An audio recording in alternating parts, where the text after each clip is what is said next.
All right.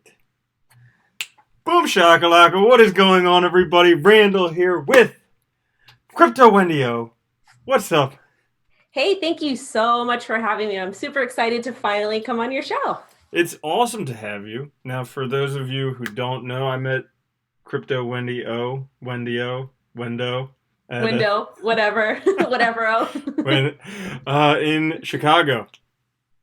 It was pretty awesome. And since now technical analysis is pretty awesome in the market, Mhm. we're having CryptoWendyO on the channel to talk about that stuff.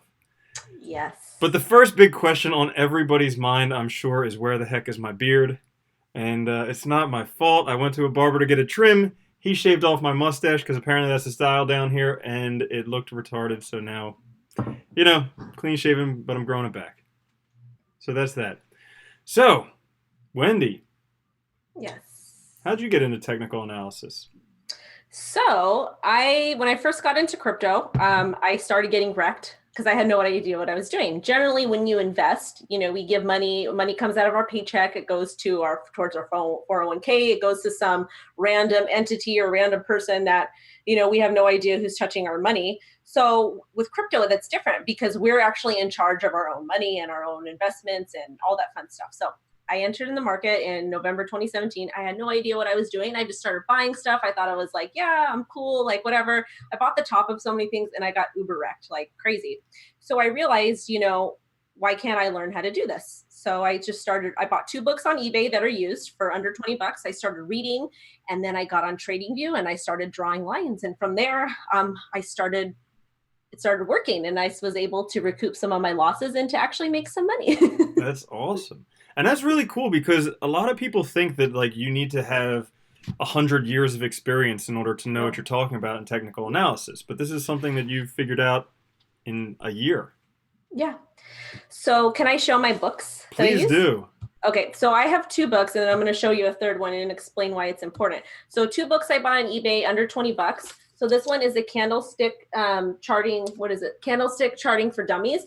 Super easy to understand. I don't use too many of these patterns because it just doesn't work for me. Part of trading successfully is trying different things and figuring out what works for you. So I know that there's a lot of people that trade strictly on candlestick charting, and it does work. But it's a good combination to have. So I got this, and I use this one occasionally. But my main one is the technical analysis complete idiot's guide of technical analysis. Mhm. This talks about your Bollinger Bands and your MACD trading strategy. It talks about everything, and it's very condensed. It's very easy to understand, and it makes a lot of sense. So I use this one as well. So these were both 20 bucks, under 20 bucks on eBay. The third book that I really like, and it's important it's not related to trading, but this one talks about being an entrepreneur and being able to separate the 3 different personality types: the technician, the manager, and the entrepreneur. And when you're like trading, even if you're day trading or swing trading or scalping, or you're holding and then flipping later, you need to be able to separate your personality types and not let your emotions get involved. And that this book actually it actually helped me do that because it talks about how to separate those 3 personality types. Because when you're trading as a technician, as a technical analysis, you can't let your entrepreneur side get into it and be like, oh, I'm going to make money, because the market doesn't care what you're doing. Yeah. Yeah, I've heard it said that like the market does whatever inflicts the most pain on the most people possible. Yep, just like the ocean. Oh yeah? Yeah. Yeah, right now where I live, they have in the ocean. I usually go every day, but they have the red tide here, which is this algae. Can't go Oh. in there, so I haven't been there recently. But yeah, so with technical analysis, getting those books is like good. So you got the books, you read the books, and then what? You can go into TradingView and you can sign up for a free account. You can also go onto Coinigy and you can sign up for a free account for 30 days and, try using their charts and stuff like that. But TradingView is free. You're limited, I believe, up to 3 indicators, but you can draw your lines. You can use your Fibonacci retracements. You can put your Bollinger Bands, your RSI, all your fun stuff on there. And it saves your settings. So you can come back, like, let's say you're charting Bitcoin and you have your beautiful little lines on there, and you can come back like in a week and look at it and see where you're at if you're not trading every day. So it was really important for me to do that. And it's also a part of paper trading as well. Paper trading is really, really important.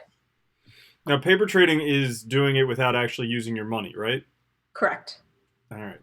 Yeah, because I was watching something about that, and so like paper trading is cool, except for like there's with paper trading, it seems like there's a different philosophy where it's like I'm going to try and make as much money as I want, whereas when you're using real money, it's like I want to lose Right. as much money, or I want to Right. not lose as much money as I Right. can. So that's the thing, is that when you're paper trading, you are not using money, your own money, because when you involve money into it, you get people, a lot of people get emotional and different things happen, and we start making mistakes and stuff. But the importance of paper trading and why it's so important is it teaches you, because you should be journaling all your trades. And anytime I enter into a trade or I want to, I get my notebook, I write down what indicators I'm using, write down if they're bullish or bearish. I write down my entry and my target, and I write down a reason as to why I want to enter, and then how I'm going to enter, if I'm going to stack my buys, I'm going to stack my sells, whatnot. And at the end of the day, using that, it kind of holds you accountable because you have it written down. And when you paper trade, you should do the same thing because it is helpful. And that sounds really good too, because it'll keep you, at least somewhat keep you from making those emotional trades where you see the price going up and you're like, oh, buy. Yeah. When you have to pull out a notebook and write it down, you start thinking about it, looking at it, different stuff like that. Yeah. And then once it's written down, it's like real, like you write it down in pen. Mm-hmm. And then, I mean, obviously, like you can go in and adjust your trade depending on what the market's doing, because most altcoins are reacting to Bitcoin in general because she's queen and she kind of dictates what's going on. So you can always go in and adjust your stops or whatever it is you're doing. But at the end of the day, if you have it written, because I know that they've done a study and they say people that actually write things down opposed to typing it into a computer, it does something different with your brain. Mm-hmm. So yeah. And it's a lot of stuff they say. Just having stuff written down, like goals, they say that you're much more likely to achieve them if you actually write them down as opposed to just thinking them. Right. Different stuff like that. Interestingly enough. Interestingly enough, yeah. But right before that, we were mentioning something. Oh yeah, I wanted to ask your opinion of something. Sure. So they say that like 90 or 95% of day traders lose. Okay. Have you heard that?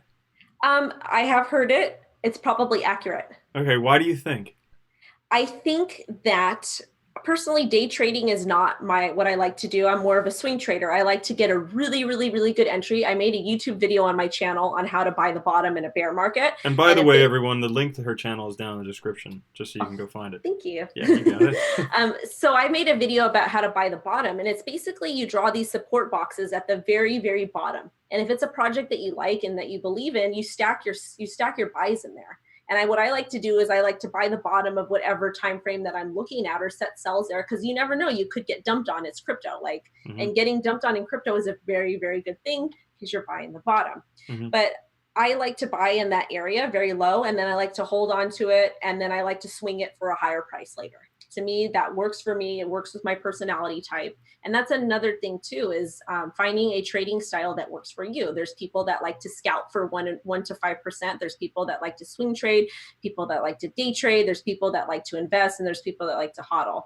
But I do believe that probably is accurate about 95% of day traders losing because they are trading on such a fast time frame. Mm-hmm. And it's easy to get wrecked that way. Mm-hmm. And especially if you use leverage and stuff like that, very easy to get wrecked. It's so much fun though. I'm sure you can make a lot of money and you can lose a lot of money. But BitMEX also has a site called Testnet, which is related to it. So you can actually pretend, like you can essentially paper trade on their platform. Oh, that's pretty cool. Yeah, so you if it's something that you're interested in, you want to get into, I've used it a couple times, and it's fun because some days I have a 2-year-old. Some days I don't have enough time to be watching my open position because I have my daughter with me. Mm-hmm. And she needs things. She needs goldfishes, or she needs milk, or she needs a diaper change or whatnot. So instead of me just jumping into a position or exiting too early or getting liquidated, I'll use that just so that I'm essentially practicing. Mm-hmm. Gotcha. So, yeah. So how about with overall money that you're trading, and then or crypto that you're trading, and then how much with each trade? Are there recommendations for that? Because some people say you don't want it to be more than 1/5 of your total trading amount, and you don't want to have more trading than you're willing to lose. But like, Right. yeah. What do So you think? me right now, I don't have like a set. Because I'm still recouping my losses from January, December when I got wrecked because I had no Hmm. idea what I was doing.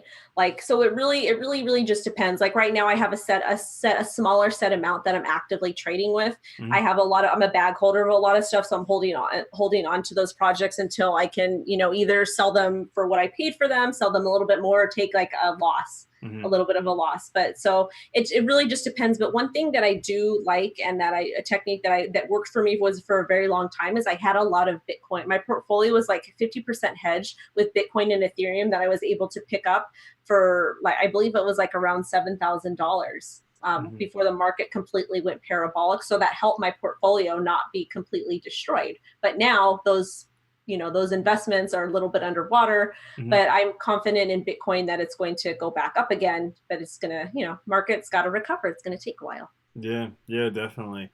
I've been thinking about that stuff. See, like, I mean, I just took a week off. Most people know that. They haven't seen me for a week, so hi everyone. But it was nice to kind of, because like crypto, it's so intense being in crypto. Like I've never been in anything this intense in my life because it's changed every hour. There's something new going on, and it's like, you know, this coin's pumping, that coin's pumping. There's this news, there's that, and like even so, stuff is kind of just going sideways. So it was nice to take some time off. But Yeah. I was also curious, what do you think about stop losses? Do you use them a lot in trading? I used to never use them, but Mhm. now I do. If I want to, let's say I want to make a quick swing, I do, because I don't, I'm a bag holder of so many things, but Mhm. stop losses are really, really, really important. I'm still mastering them, so I don't know like a whole lot about them, but I know people, they use anywhere between 3 and 5% depending. I know if you're going to leverage trade, those are very, very, very important, Mhm. because you would rather take a 3 to 5% loss than a 50% loss. Yeah, yeah, definitely, definitely. So, word on the street is that you are called the shitcoin whisperer. I am called the shitcoin whisperer. And the reason why I'm called the shitcoin whisperer is I love all these projects. I don't care what project it is. I think anybody that has enough balls to enter the space and to create a project and to have an idea and to put it out there, I support like 99% of the projects, because I love entrepreneurs. I think it's awesome. Mhm. Another thing I do is on my Twitter, I take coin requests. So every Sunday morning, I'll put a coin request tweet out and be like, hey, I'm taking the top 3 coin requests.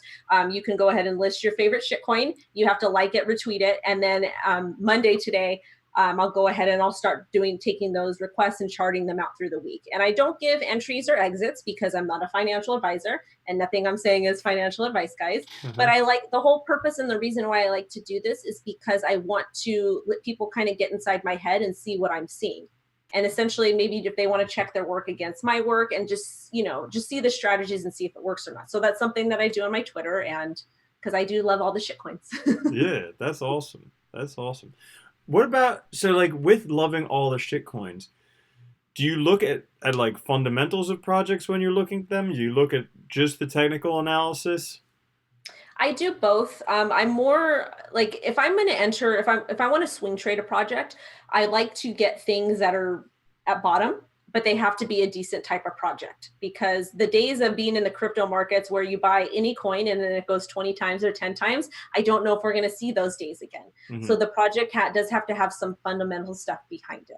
So Hmm. it doesn't necessarily have to be on page 1. I do like page 8 stuff. There's projects that I like that never had ICOs, and they're very community orientated. And if they have, some of them are working on creating like actual, working products. So it really, really just depends. It depends what it is, but I won't discount a project just because it's not on page 1, because Hmm. you don't, you, I like underdogs, and you don't know if that project is going to end up sustaining throughout this bear market and produce something that's really, really awesome. Yeah. Not to mention something on page 8 has a much greater chance of 1000xing than something on page 1. Yes, that's true. Hmm. And there's going to be less people looking at those projects and the page 1 stuff. Yeah. Yeah, definitely. And like the other thing is sometimes they can be harder to find on exchanges, so by the Mm-hmm. time they get to those exchanges where they have more liquidity, price can go up quite a bit there too. Well, another strategy. I have a mentor in the space. I'm really lucky to have this person because anytime I have a question or a tech question or something that even sounds like crazy ridiculous that I'd be too embarrassed to ask somebody else because whatever. Because the space is really new. There's lots of things that everybody's still figuring out, and just because you don't know the answer to it or you're having issues, figuring out, you're not stupid because we're in a new space. We're the wild, wild west. But I think I totally lost what I was going to say. I don't remember. Oh, but one of the things my mentor taught me was to always be listed, to always be registered on different exchanges, and to have access to that because there could be a project that's there that nobody's talking about, nobody knows, and you want to be able to have access to it. So what I do is I'm probably listed on like 10 or 15 exchanges, all different emails, all different passwords, and that's one of the things that I like to do because you literally never know what the next big thing in crypto is going to be. That's awesome advice for two reasons. So one is the different passwords and different emails because that stuff's really important. Yes. Because if you just use one email, as soon as someone gets access to that email, they have access to all of your accounts. So that's really important. But then also, because what we saw in like December or January, a lot of the exchanges just closed down new applications. Exactly. And there were projects on them that you could have gotten in super, super cheap and then made quite a bit of profit had you have had access to the exchange. That's correct. So it's important to do that. Yeah. So let's see. If you guys have questions there, you can ask questions because we will have some Q&A stuff. So you like to travel to conferences, huh? I do. They're fun. Yeah, I like to travel too. Yeah. Yeah. So word on the street is you're going to meet Andreas Antonopoulos. That'd be so cool if I met him. I'm going to be like, this is CryptoWendyO guy. Yep. I'll be like, Crypto Love says, what's up? What's up? He says GFY. Yeah, I'll be like GFY. So. Yo, actually, Wendy taught me how to use Twitter. I did. True story. I had no idea how to use Twitter. It was just all automated. It would just like automatically post. So when we were in Chicago, Wendy taught me how to actually use Twitter, and I've gotten better. You have. And we did, I think you did your first Periscope with me and Beatles. Definitely did. Yeah. Definitely did. Yep. And I learned what a cash tag is. Yeah. Cash tag. Should I show them my tattoo? Totally. Yeah. Okay. So you guys, this is not a real coin. If anybody ever makes this as a meme coin and you see it on exchange, just don't buy it. But this is just a funny thing. So can you guys see it okay? Yep. Okay. So this is my GFY tattoo. And the reason why it's so funny is because it's the ultimate like shit coin, like meme coin. It doesn't mean anything. All it means, You can say it on my channel. Well, I'll let them figure it out, but it's just for fun. I like to have fun. I mean, I'm very serious and professional in this space, but I also do like to have fun because, you have to be humorous about it, and it's crypto. You have to be fun. Yeah, definitely. Yeah. So what's going on with crypto? I've been away for a week. I mean, what's happening in crypto? So as far as the market goes, we're still sideways. We've literally been going sideways for like weeks now. But right now, in order for us to become bullish, we really need to break up above the 68.45 area. And I mean, I looked at the weekly, I charted it out. I made a YouTube video about it. I made a post on my Twitter page talking about it, but we have to become we have to become bullish and break up above that area to make some gains. If we don't, I think that we'll probably continue to go sideways and probably go back down to 58, 57 at the very lowest. I don't think we're going to break below those areas. Because I think if we do, a lot of miners are going to shut their stuff off, and it's going to be complete and utter chaos. We've bounced on that area pretty well before, so I think we'll be fine. But I really would like to see us break up above that area this week. It'd be nice. That would definitely be nice. I mean, it could be like a long, slow, just sideways thing. Because I was looking at previous times, like after 2014, how it was just sideways for like what looked like a year or something. Right. And yeah, you never know. I mean, it could. Yeah, you never know. What do you think about halving? Do you think once we go through halving that the market is going to boom again, or what are your thoughts on that? So from what I've seen with the halvings, usually there's a bit of a price increase right before the halving, and then it drops down afterwards. Okay. I mean, my personal opinion is that this is people are discounting. Like, I like to look at the fundamentals of Bitcoin as opposed to just a technical analysis viewpoint of it, because this is totally revolutionary currency. It Like is. it's no longer state oriented. It's no longer like paper money. It's the money of the internet, and people do everything on their internet and the whole Internet of Things. And besides that, every country where they devalue their money, like Mhm. Zimbabwe, like Venezuela, like Turkey, all these places, they all put their money into Bitcoin. There's a what I forget where. Oh, I don't know. I was reading it somewhere. There's some law, some finance thing, where like bad money goes to good. So basically, it's this flow of money where whenever you have like bad currencies that people don't want, they Mhm. trade that for good currencies. And so we see that happening with all these currencies all over the world, including all those currencies just moving into Bitcoin and cryptocurrencies. Like people see that this is a future.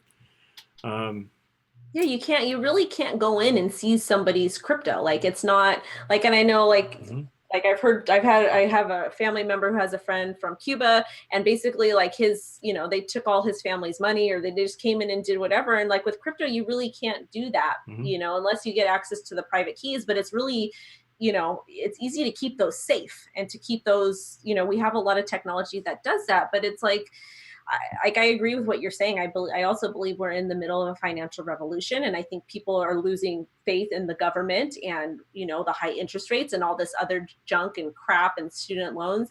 And this is Bitcoin and crypto is essentially giving the power back to the people and letting us kind of dictate market value and what's going on. And it's really, really important. And there's a lot of projects that are coming out that actually have use cases to help us get lower mortgage rates and or interest rates to buy homes. Homes are important. A lot of people want to buy cars and they can't afford to spend $30,000 on a car. So there's going to be projects coming out. They're going to help with that as well. mhm. Projects with healthcare. I interviewed a lawmaker, Ian Calderon, on my channel last week, and he's from California, and he talked about having voting on the blockchain and integrating that into California. That'll be awesome. Then I'll actually vote again. Yeah. I mean, it's cool because not he was talking about, he's like, we'd be able to verify a person's identity. And then, I mean, he didn't come out and say this, but also too, like there's a lot of both sides, both political sides are, and I'm a libertarian, by the way, guys. So either way, I don't care. But both sides are saying, this side is lying about voting and this side's lying about voting and doing fraud. But essentially blockchain technology is going to get rid of all that fraud because you're going to be able to identify and verify things. That'll So be that'll be awesome. Like I mean, there was a whole stuff with Bush kind of manipulating the voting system, and then Trump and whatever. So like these are all allegations or whatever. But in DEF CON, which is a hacker convention in Vegas, they hacked pretty much every voting machine out there, yeah, and some in as little as 5 minutes. And like the most commonly used one that we use, all they needed to do was bring a thumb drive to it, pop it in. yeah. They could just manipulate it completely. So it's just, you know, I can't wait for that type of stuff. That'll be awesome. That's revolutionary. And he was talking about putting government funded projects on the blockchain too, because then you can see, okay, we're spending $100 million on this project for the freeway. And this amount of money went to this address and this amount of money went to this address. And, Mhm. then things that are put on the blockchain, everybody has access to it. So we can see everybody's got a smartphone these days. Everybody, like Mhm. you see, I live in LA. I've got Skid Row, in LA, and they all have smartphones. It's like everybody has access to that. It's kind of like bringing equality and bringing things back to the people. So you can verify and be like, hey, where's that $10 million for the sidewalk? Or Yeah. Yeah, that's something that I've been thinking about the past couple of days, like how cryptocurrencies are actually going to change governance. Because they're going to like make them honest. yeah, because before it was just like governments based on power. Like I was thinking about this today. I was like, really, is a democracy a democracy? Do I actually have any control over what goes on in a democracy? And but when you have, I don't exactly know how it's going to work, but when you have voting power based on your cryptocurrencies, things could change. Yeah. Yeah. So we got some questions here. Adam asks, what was one of your biggest mistakes when you first got into TA and trading? When I first got into TA and trading, I would get really excited when I saw green candles. And I didn't know that you should buy on the red candles instead of green, because I would see price go up and I would see it go up. And I'm like, oh my God, oh my God, oh my God, I have to get in this project. And I didn't realize, the law of gravity or the theory of gravity, whatever, that stuff's going to go back down. So that was one of the biggest things, is that I was impatient and I was just buying stuff. I was buying the top because I just thought it was going to keep going. But really, you're supposed to buy when there's blood. You're supposed to buy when there's red. Awesome. Good stuff. I think a lot of us made that mistake in the beginning, because that's when every YouTube video about something is made, when it's mooning, and it's like, oh my God, it's going to go up 1,000,000,000%. I better get in now. Exactly. Yeah. Let's see. Where did it go? I lost the question, but somebody asked what are some of your favorite projects, and what projects are you hodling or holding? I don't like to generally talk about too many projects that I like, because I do sponsored stuff on my YouTube channel, and I don't want people to think I'm shilling. But I will tell you guys, I do like privacy coins, because I do think that there's a valid use case for them. So there's a couple that I do like. I tend to really like projects that don't have ICOs, because ICOs are important. I understand that you do need to raise capital for your company, but at the end of the day, if you have a really, really good idea, you'll probably be able to find funding for it, and the project will do well. There are some first page stuff that I do like on CoinMarketCap.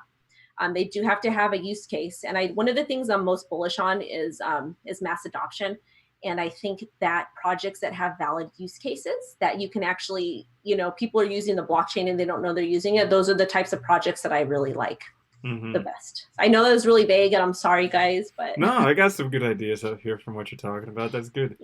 Yeah, definitely. Privacy coins are, I think that stuff is really important, because, while it's important to have everything documented on there, it's also important to have a bit of privacy. Like, I don't know, 2 weeks ago now, I was talking with Lynn Ulbrich, who's Ross Ulbrich's mom from Silk Road. And like, a lot of stuff that happened with him kind of brings up questions about privacy. And I mean, anybody who's seen Snowden knows that, we can be monitored pretty much anytime, anyhow. Exactly. Whatever. And you got to just trust with the monitoring. You kind of have to trust that the people monitoring you and pulling the strings are trustworthy people, are good people. And they're not going to take advantage. Yeah. Yeah. So like, with Ross's case, he was, there was allegations of, what is it? Manslaughter or something like that. Something like that. Just because he created this platform that is, I understand why it got a bad rap and a bad name, but at the end of the day, this man created something revolutionary. And, just give him a little bit of a less sentence. It wasn't like he was going out hiring people. Just because somebody abuses like your platform or your thing or whatever, it doesn't mean you're doing anything wrong. I don't think it was his intention to create this platform to be like, oh, like, I'm going to create this platform so that you can hire somebody to do something really bad. Like, I think he was this young kid that was like, this is awesome. This is revolutionary. Like, I want to make a difference. And he created this thing, and things just got out of hand. Like, all of us were young and stupid at one time. And so the craziest thing about this is that, during the time when that whole, like, I keep forgetting the name of it, but like the hired assassins thing happened, the allegations of that, there were 2 corrupt federal officials who had complete access to the website, who could create accounts, do everything with accounts, who are now serving time in prison for stealing over $1 million from Silk Road. And yet he's serving 2 life sentences plus 40 years without parole. So it's just, like, that's, you mentioned privacy coins, and it brings up, because, like, I think that's why a lot of people are in crypto, because it gives us some privacy, some anonymity, and it potentially could allow us to create new governments, do stuff. Yeah, I agree. It's a double-edged sword, because regulation is coming, but at the same time, we should be allowed some privacy. Some sort of there's going to have to be a balance between the two. I know I was talking to Miko, the founder of Evercoin, and he had came up with this, we were talking about privacy coins and AML and KYC and stuff, and he had came up with this really great idea on how it would work correctly and apply to regulation. Some of it went over my head because I'm not super well versed in the tech. That's something I will admit openly. I do my best to understand, but sometimes it gets complicated. But yeah, I think there is going to be a way to work around it. But at the end of the day, we are all going to have to work together and figure out something. Mm-hmm. And that's cool because, like, with these new models of governance, it gives us an opportunity to all work together in Hmm. a transparent way. You know, Yes, like we can believe that our voting system actually represents the people, it should. It or should. we could actually see it on the blockchain. Yeah. That's pretty cool. Yeah. Awesome. So what's happening with no beard? Yeah, guys, I went to a barber to get it trimmed because it was getting unmanageable. He shaved off my mustache, and so I just shaved the rest of it You didn't because want it to was like put like beads in it and do like little braids like my father-in-law and maybe wear maybe one day I would, but no, it was ridiculous because here's the thing. I went because I had an experience similar to this, not as bad as it, it. Hmm. back in like May, where I went to get a beard trim, and the dude kind of like shaved a lot of the mustache off. So I went to this barber, and I was like, "Hey, I had a really bad experience the last time I went to this place where a guy shaved off my mustache. Don't touch it." And he did. So Oy vey. yeah, I know, right? So I'll grow it back. Whatever. Let's see. So what? Oh crap. What's your what's your opinion of anonymous Bitcoin, BTC and Z Classic fork? Best, I don't know. Isn't Best, that BZX or something? Or yeah, I'm not. So the Bitcoin private, I guess that was the Bitcoin. I'm not exactly sure. okay. I don't. I know people like that project. They have a really big fan base and a really big community. I don't know too much about it to comment Yeah.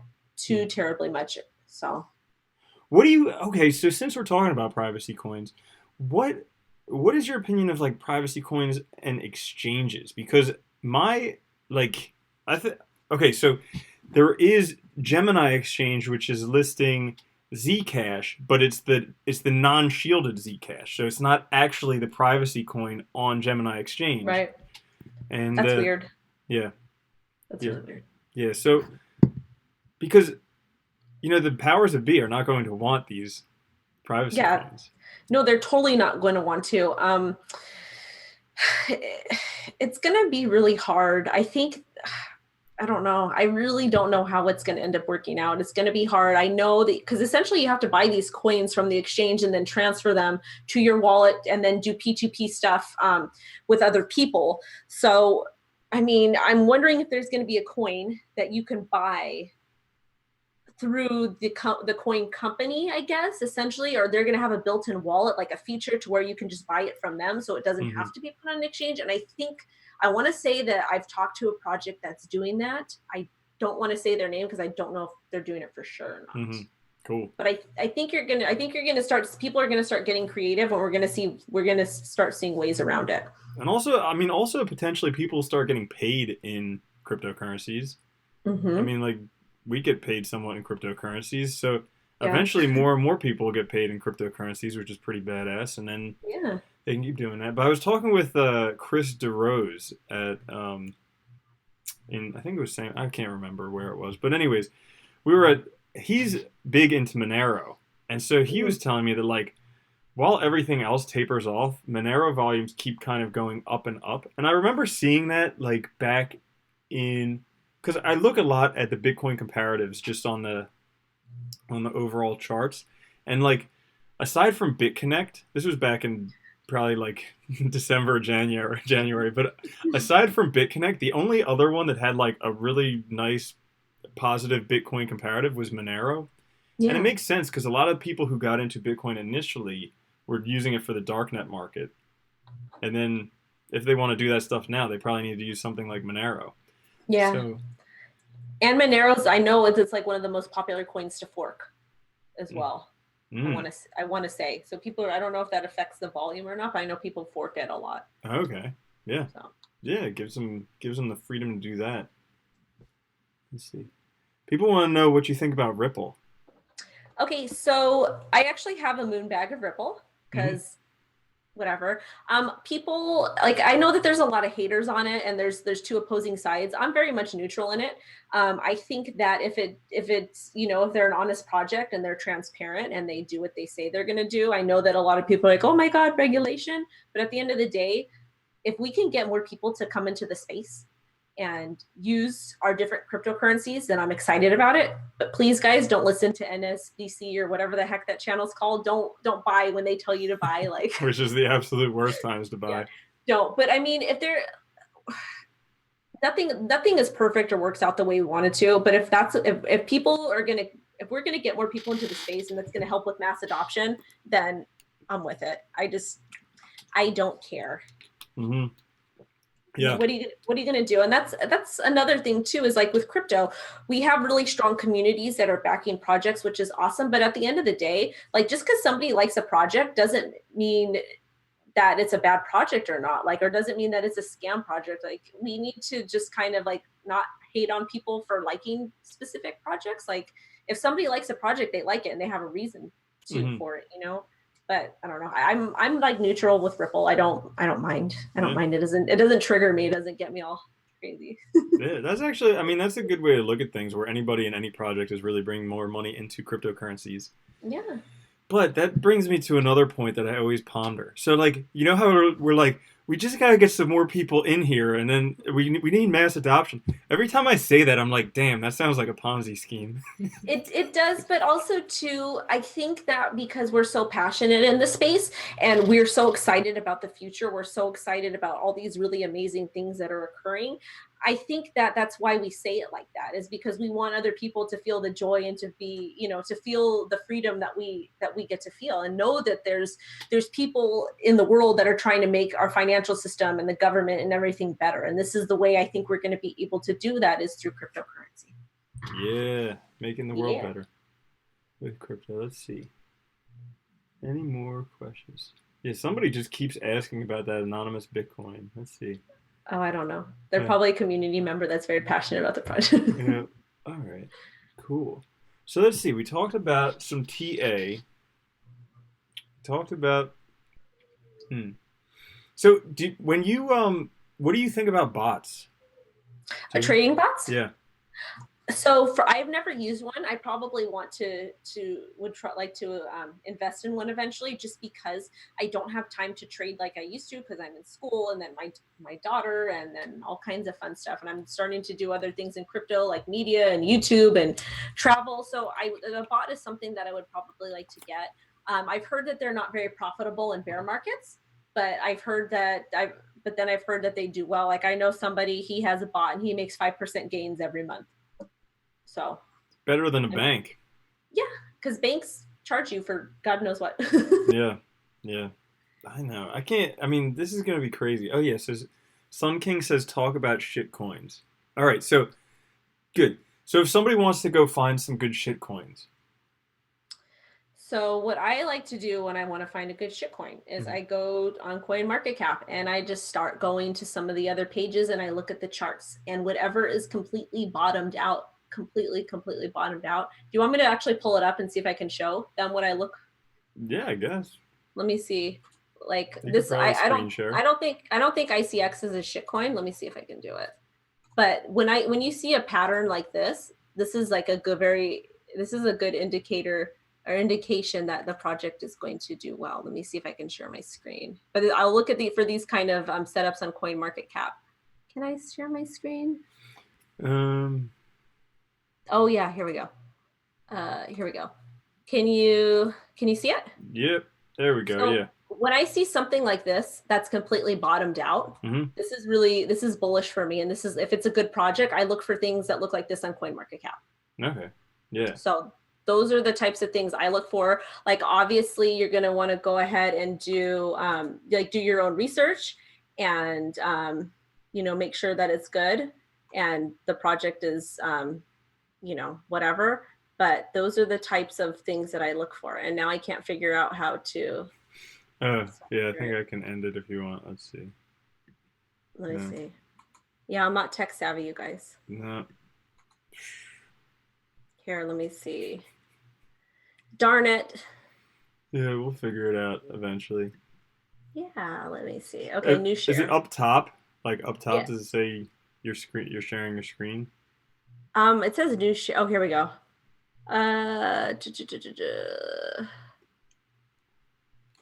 Let me go ahead and so it already says we're sharing my screen.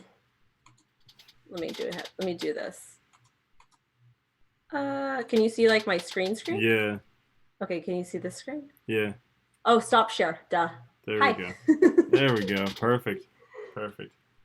Yeah, so I mean that's good advice because then if you buy at the bottom, there's not much chance that it's going to go down further than that. Yeah, I have to move my ghetto backdrop because yeah.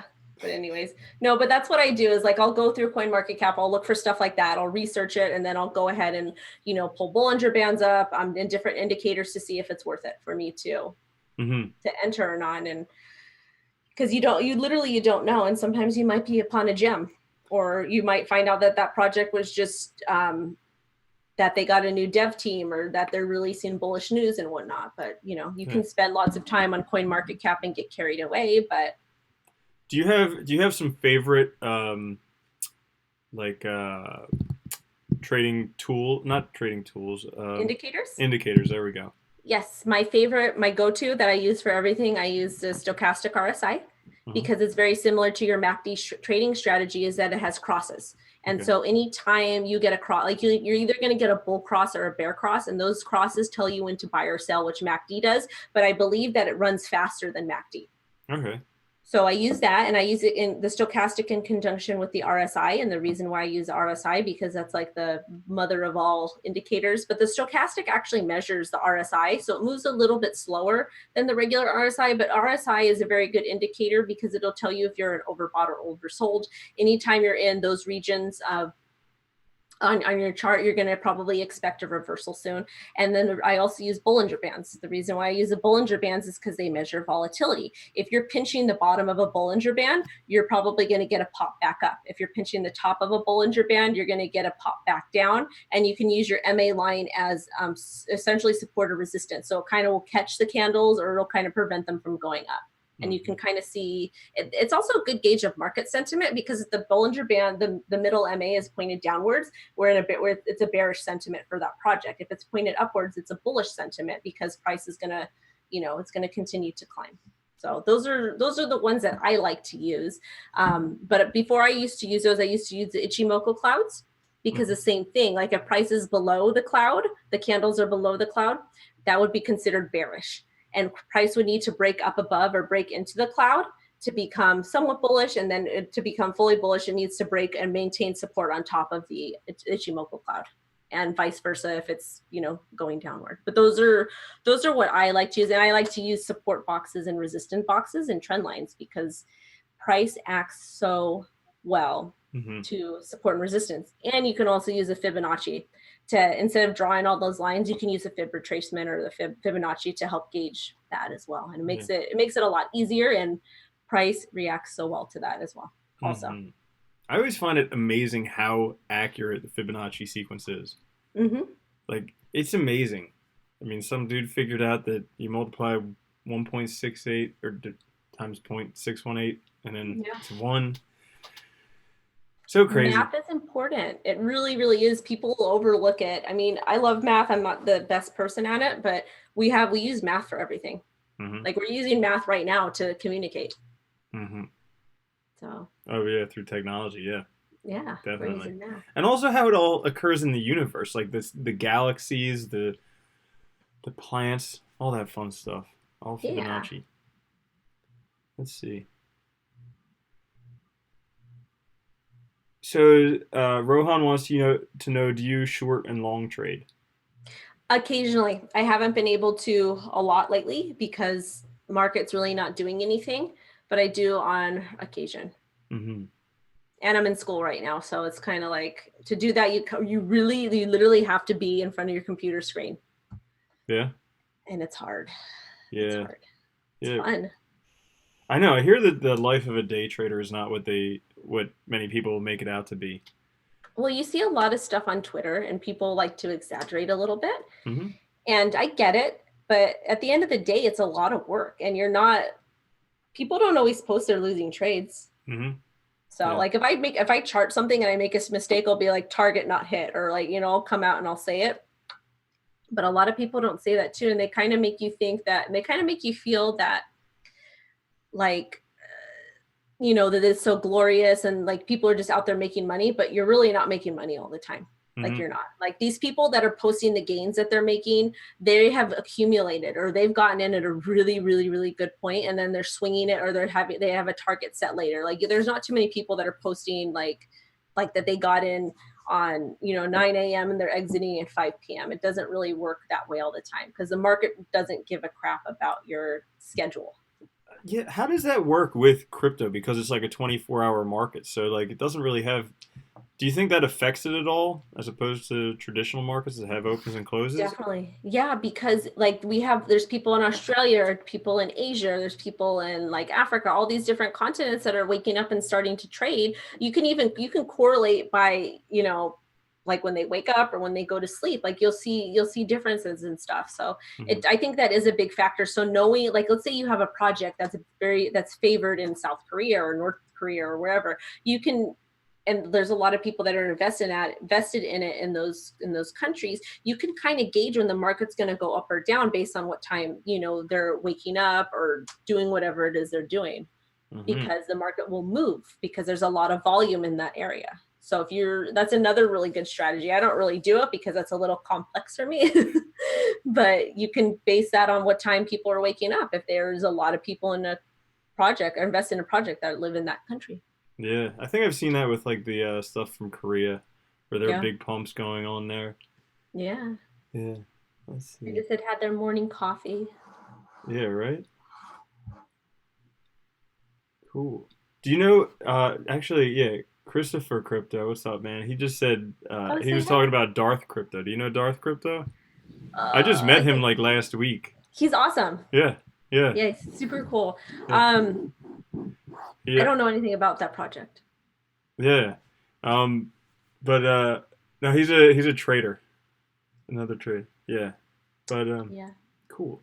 So let's see. Any other questions for Wendy? Otherwise, we'll just chat and wrap it up because I know she's got to travel. Yeah. Hmm. Going to HoshiCon to go meet a company and see what's going on with them, and then mingle and network and maybe do some media. Who knows? Badass. Yeah, you are very, very busy, Yeah. I but that's good. Yeah, I like it. I love it. I love doing crypto, and I'm excited for when the market, rebounds a little bit so everybody can eat a little bit better and not just be eating Eating burnt crow. toast. Yeah. I mean, not like crypto crow, but eating other crow. Yeah, yeah, it's funny. Um, hmm. Yeah. All right. I guess no other questions. Break down what a privacy coin is and how it works. It keep. I mean, they use it. They use shielded transactions. So either ZK snarks or other stuff that ring signatures, other things, just to make it so you can't see who's buying, who's selling, when they're buying and selling. Even Right. Monero has stuff so you can't even see when a transaction takes place. So that's privacy coins. Thank you, because I could never have explained that ever. Mm. But just keep you private. You know, it just keeps people out of your business. Like for It's a instance, raincoat. yeah, exactly, exactly. I was saying the other type of raincoat, but Yeah. so for instance, anytime like you can see every transaction that takes place on Bitcoin. Like for instance, if somebody sends you some Bitcoin, you can not only see that transaction, but you can also see who they received Bitcoin from, who they sent Bitcoin to previously. So you can see everything. And that because of that, some companies like Amazon, like Google have done stuff where they're basically mapping out all of Bitcoin. Well, because of that, you really don't have too much privacy. I mean, you may think that you're somewhat anonymous with Bitcoin, but really, if you use your phone to buy it, they could track your phone. I mean, Yeah. if you used a, I don't know. So basically, they can track it a lot.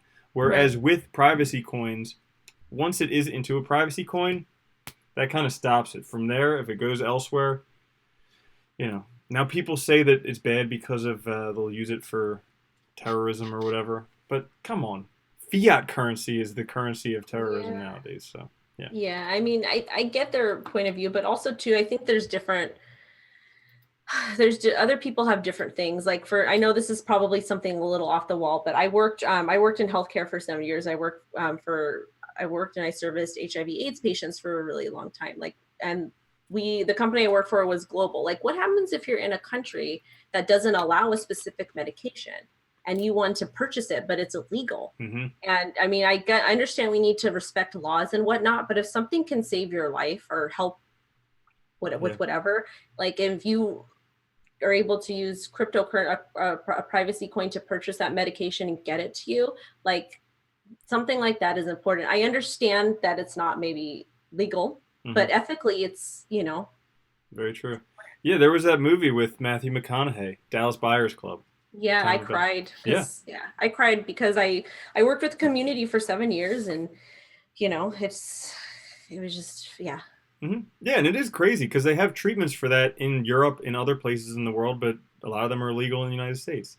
Oh yeah, I can spend like hours For no other reason than that it doesn't make the drug companies money, and bureaucrats are just slow and they want to Well, pay their you own know costs. that I'm going to change the topic really quick and then we'll talk about crypto again. But you know that I used to have clients because the regimen is a 30-day regimen, and you're supposed to take a pill a day or a cocktail, whatever. Well, some doctors in Europe were prescribing their patients every other day, a 15 quantity of 15 for 30 days. You would take it every other day. And the reason why is because the toxicity was so high in the medication. Well, in the United States, when we would try and run a prescription for like 15, a triple or 15, whatever, for 30 days, the insurance companies wouldn't approve it. And the reason why I think they wouldn't approve it was because they didn't make money. Yeah. So, yeah. I know. Imagine, see, like, this is, okay, so we can turn this around to some good stuff. This is one thing that inspires me so much about cryptocurrency, because especially now that we're out of the bubble, there are cryptocurrencies that are around that want to change the world for good. And that's I mean, kind of why we're all here, to make this world a better place. Yeah. Yeah, so, that's the benefit of it. Yeah, it's awesome. Cool. Edgar says he hated my beard. Well, don't worry, Edgar, it's coming back. You can hate it some more. Just for you, Edgar. Wonderful. Let's see. Anything else? Can I announce my meetups? Oh, definitely. Yeah, Wendy does the best meetups.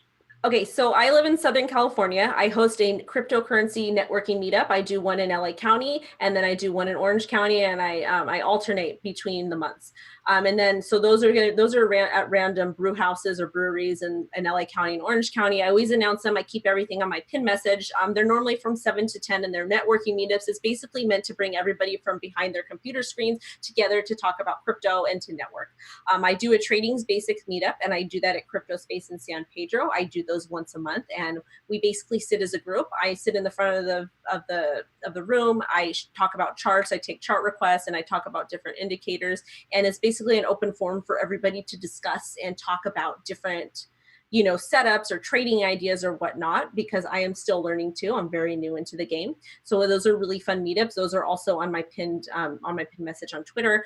And then lastly, when I do travel, I'm not this trip to HoshiCon, but when I do travel, like I did it in Chicago, I try to host a local meetup in whatever city that I'm traveling in, because I want to bring everybody together, and there might be people that might not necessarily be able to afford the conference. So I want to bring the people that attend the conference to a meetup, and then the people that live in that city together, so everybody can network and talk about crypto. I will be doing that for WCC on November 1st, probably from 7 to 9. It's going to be at the Blind Pig, and it's going to be sponsored by Morecoin. Awesome. That's the one that we were talking about going on during World CryptoCon. Yeah. Sweet, I'll be there. Yeah. So. Yeah, it'll be fun. It's good because then it gets away. Like, it's going to be, the restaurant is a place off the strip. It holds up to like 400 people. And it's just really for everybody to, kind of get, because people that live in Vegas, they don't want to be on the strip. Mm-hmm. Like, it's kind of just to get away from the whole conference thing and just to hang out, have drinks or have delicious food and just talk and network, because you never know who you're going to meet. Exactly. Like Satoshi. Yeah. Or you might meet CryptoWendyO. Yes, you might meet me, which I love to meet people and to talk and to share about different stuff. Sweet. Yeah, guys, go check out her channel. There's a link down in the description. Check her out on Twitter at CryptoWendyO. Make sure you Yeah. use a lot of hashtag GFYs on there. Yeah. Send me all the GFYs, guys, and I'll be airdropping you some back. Awesome. Awesome, awesome. Well, it's been an absolute pleasure to have you on. I think everybody learned a lot. And then, yeah, Yeah. I'll see you at the end of the month in Yeah. Vegas. Thank you so much. And I do post TA stuff on my channel along with interviews and whatnot. So come check me out. And thank you again for having me. I appreciate you. Yeah, my pleasure. Peace, peace. All right. Bye, Yeah. guys. Bye bye.